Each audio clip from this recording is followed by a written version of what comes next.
I realized that the man I want to be in love with left long ago, vanished, his whereabouts an unsolved mystery, packed up his belongings and disappeared from my sight, but never from my mind. Lord, why couldn't that adage have been right? Gone 3 years and I'm still counting. That's an outrageous amount of days, but an even worse amount of lonely nights. Fights we never had, arguments were few. Now I internally battle myself. How do you fall in love with somebody that doesn't want you? I'm deeply embedded in memories. Thought I had made investments in a future that was meant to be until from me he divested. And rejection is such a hard pill to swallow that years later I still haven't digested it. Now, don't get me wrong, I've tried to move on to lesser and shells of men, try to create in them what I had with my boo.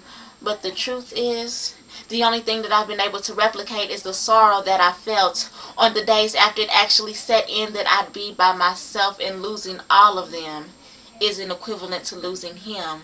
Feeling like a victim to my raised standards and higher expectations, how I crave his conversations, 'cause I'm at my wit's end listening to niggas who are lame claim they are the best when it comes to relations, and I'm running out of patience. I'm so sick from missing him that I'm sick of missing him, wishing I had a time machine or a device that moves matter. Doesn't matter, all I know is I would be gladder if we could come together and gather up the factors that led to the disaster of me no longer hearing his laughter or being the recipient of his kisses. I gotta find out what ceased my dreams of becoming his missus, and get back to the days of being his princess, because this fake smiling and nonchalant attitude ain't getting it. But I'm getting hit by my heart pains. His love is still stuck on my brain, and since I can't manage to cry, Lord, just let it rain and wash away my need to reminisce, my need to deny he isn't coming back, my need to write poetry like this, but I have to accept it as a fact. He's gone, and I didn't get so much as a goodbye or a so long, and so long as I can't let him go, I'll be alone. I still foolishly expect for him to call my phone, even though I know he won't. I'm lost in life's sea, and they say hope floats. So consider me sinking, because my hope is winning, and I'm so deep in my feelings, I don't even know what I would do if I seen him. Matter of fact, the other day, I think I saw him, and with his name heavy on my tongue, I wasn't courageous enough to call him.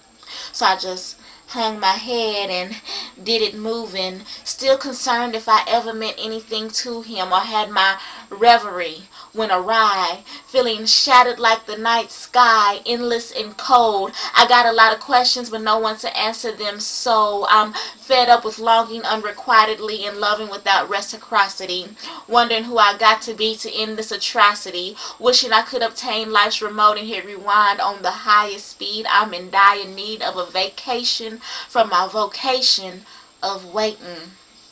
Tell the love doctor he's got a new patient, because I'm sprung. It took 3 years, but I know he's the one, and the way my world revolves around him, I should call him the sun. Yet he remains hidden from me, like he changed his name to Waldo, minus the striped sweater. Give me my boo back and I'd feel better. Gone 3 years he's been gone, yet he resonates on my mind on repeat like a love song. And yes, if you're curious, this is a love poem. So if you know him, tell him to come home, where the heart is. Home is where the heart is. His heart is where my home is. And until my heart is with his, it's homeless. Until my heart is with him.